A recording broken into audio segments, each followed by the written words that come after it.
Good morning, good afternoon, good evening, folks. How you doing today? Michael Zuber, one rental at a time. And yes, we are recording this on Saturday, so you have it on Monday because Greg is taking his youngest to college. That is dedication, folks. Those are what my experts are all about. So thank you very much for doing this again. Yeah.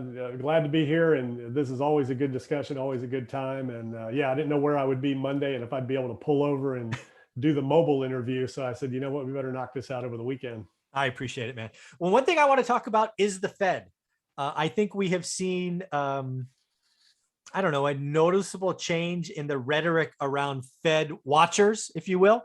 I think if you go back a couple of months, all of them were like, hey, everything's good. They got to keep their hammer down. The economy's not out of it yet. But I've noticed a pretty stark change where, taper talk has certainly ratcheted up. And again, I'm still saying that we're going to have our first rate rise in 2022, not 2023. But what are you hearing around the Fed? Because you talked to lots of people. What's going on there? Yeah, they're starting to split into a couple of different camps now, and there are more of them now saying we need to do something and we need to do something now versus before. But the two or three main characters, Jay Powell and a couple of the other of the main members still are not indicating that anything needs to be done. And I think one, they're waiting for unemployment benefits to expire to see what employment looks like. We're gaining ground there. And of course, their first and most important mandate is full employment. People forget what the Fed is supposed to do: full employment and inflation, right? Those are their two mandates. Now they've gotten into everything else. They're the biggest buyer in the world of whatever else junk people don't want that's overpriced. So yeah, exactly. But what's interesting is more people on the Fed are coming out and saying, look, we need to put the foot on the brakes. We need to stop, at a very minimum, the mortgage-backed security purchase. We need to just stop it. Number two, bonds. We need to stop that because that's killing bond yields, right? That's just driving those yields down because the Fed's just buying them up. Yeah. Number three, you're starting to see Wall Street now come out and say, we need to do something. This is becoming a problem, record highs every day. It's just getting silly. And, our conversation last week, I did a little research to read up on the savings and loan crisis and what caused that. And that wasn't that huge. I mean, it was a few $100 billion, something like that, all in all. But back then it was probably a bigger deal than it would be now. I mean, the Fed's buying $100 billion worth of, MBS every month, right? Yeah, exactly. But anyways, what created that was the Fed. I guess it was Ronald Reagan had put some laws into effect that allowed banks essentially to do whatever they want, lever up however the savings and loans to lever up however they wanted, and to be able to do some things from a risk-on basis that otherwise would not be allowed, which created a lot of over exuberant speculation and fraud. So what we're seeing in the markets now is kind of the same thing all across the board. Every asset you can think of is a result of what the Fed's been doing and what they've been pumping out there. And what people are starting to realize is there's no easy way to unwind this. That it's not going to end well because they're going to have to stop at some point, and they need to stop now sooner than, and gradually ease into it and just start pulling the Band-Aids off versus later when it will be an economic tsunami like we've probably never seen. Yeah, this is becoming a problem. The last 2 days of the week, I believe the reverse repo market was once again over $1 trillion.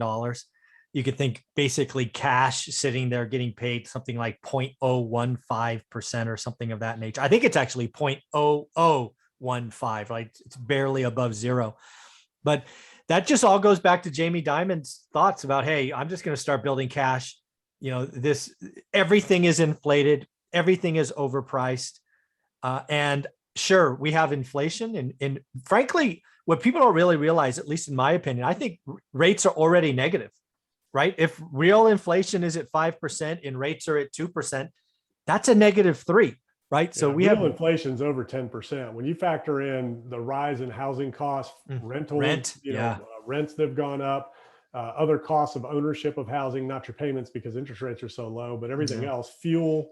I mean, you name it. I mean, everything is up, and those aren't the transitory things like lumber and, a little bit of airline tickets for travel and things like that. I mean, real inflation is here and it's here to stay. You have taxes.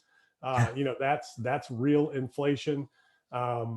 Inflation is a tax. So yeah, we're probably north of 10% realized inflation at the consumer level. Yeah, I think we're 7, 8, 9% for sure. But I also think it builds from here. Unlike Powell, who thinks it kind of rolls over. I think that rental inflation that you were talking about, that's the thing that's simmering under the, it's like a boiling pot to me. It's like it's getting hot and you got these little bubbles, but soon it's just going to be, it's going to be you've got messy. this infrastructure package coming out. And again, yeah, more you're money. bringing this out at a time when everything is already at record levels.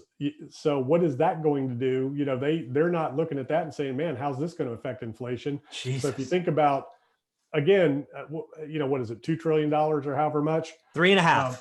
3.5 trillion. So only a couple hundred billion is actually going into real infrastructure. The rest of it's just junk, just pork spending, junk. Roads, bridges, infrastructure. There's probably only about 200-300 billion actually going into that. But that's going to drive up building material costs and, could put pressure on labor and things like that. I mean, you can't even institute that package right now because there's not enough people out there to do the work. Yeah. And you can't get the materials quick enough, but that's going to drive inflation there. And none of it is actually doing what it should really actually be doing, which is to help the consumers, to help the average people.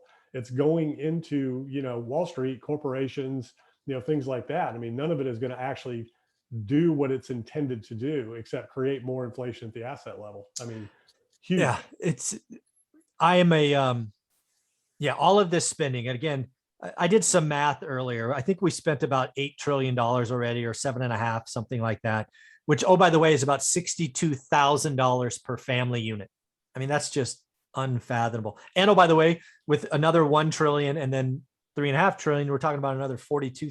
It's like $90,000 if everything goes through and gets spent per family. You want to stimulate the economy and spur on recovery, take that money and give it to everybody who, is below the, income level of, whatever you want to choose. Just mail them a check, man. Right. Just be done with it. That's $60,000. Forget anybody who's over, $200,000-300,000 a year. Anybody who's under $100,000 a year per household, mail them $60,000 to $100,000 a year and watch what happens to the economy. Boom, we're off to the races. Yeah. Put $200 billion into infrastructure. You think that's going to make a dent in the economic recovery? It'll make a couple of companies really rich. But it'll de-stress, or it'll stress everything. Labor will become a problem and be competing for labor. Forget cement and, copper and all these other components. It's already tight, and it's going to get worse. And it's funny because I'm a capitalist, free market entrepreneur, right? Yeah. But what I know is wrong about this whole situation and creating more disparity of income inequality is that all of the businesses that were put out of business from the pandemic, not that they didn't do anything. Yeah. Okay, they're out. They can't get zero interest money. Yep. To rebuild and to stay open and work like Wall Street's getting with all of this money to be able to speculate in the stock market. So to me, that ticks me off because I'm an entrepreneur. I've built companies and I've been there when I was trying to borrow money and I couldn't get it. Yeah. And I'm watching all these big companies like, MicroStrategy that can lever his company to buy Bitcoin. I mean, that's ridiculous. That you're able to do something like that. And the average American that's in a restaurant or a, retail store or a barbershop that can't get a loan, to keep themselves alive until we get to the other side of this thing. To me, that's where, you've got a big problem with what they've tried to do to spur the economy. And, that's nothing to say against Bitcoin or anything like that. I'm just saying, that's a highly speculative asset that, has no real tangible security behind it. It's completely speculative. And the only reason they're able to do that is because all the money's coming from what the Fed's pumping out there. Yeah. Yeah, this is just an example we talked about a year ago. It's the K-shaped recovery, right? If you're lucky enough to be in the top of the K, you are better off today than you were a year ago. And if you're in the bottom shape of the K, you are unfortunately in much, much worse shape. And that is, that happens too often in our economy. Yeah. Yeah. So again, I think the Fed's got to stop. I think the Fed has to taper this year. And I think the Fed will raise rates next year. What are your thoughts on that? Yeah, I think so. Everybody, more and more people, when you have the Wall Street bankers coming out saying, dude, enough, stop. When the banks are telling you no more, you got to do something. And that's why the reverse repo market is so crazy, because the banks have too much money and they have nothing to do with it. Yeah, crazy. And again, do you think we get our first rate increase sometime, maybe summer of next year? I still think we might see something. Well, yeah, at this point, I don't know, because it depends on the Delta variant and what the effect on the economy is there. Yeah, If that wasn't a factor, I think they would have had to do it this year. But yeah, it's going to be based next on year. this and what it does. It's probably going to come sometime next year. Yeah, maybe April to June, somewhere in there, maybe. Yeah, now all cards are, who knows? Everything's up in the air with this Delta variant, what it really does to the economy here in the country. Yeah, Powell's not doing anything this year with actual rate increases, because he's just going to keep pointing at that. But he's got to stop. He's got to take his foot off the bond market. At least cut it in half. Yeah, they're going to taper. They've already started tapering back. I think they've dropped it to 50 billion in MBS purchases. So they've already started that. Bond purchases, I think they're going to start tapering that after their next meeting. They'll probably say, here's what we're going to do, and show the taper process. Interest rates, I think, are completely off the table until we get, unemployment benefits are done and we know what the real employment situation looks like. We know what this pandemic's going to look like and how that's going to affect the economy and things like that. So I don't think there's going to be any real interest rate talk until those things happen, but yeah, the tapering will start. Yeah, I agree. Well, again, thank you so much for doing this with me Saturday morning. These will be loaded Monday. I look forward to topic number 3. Thank you very much.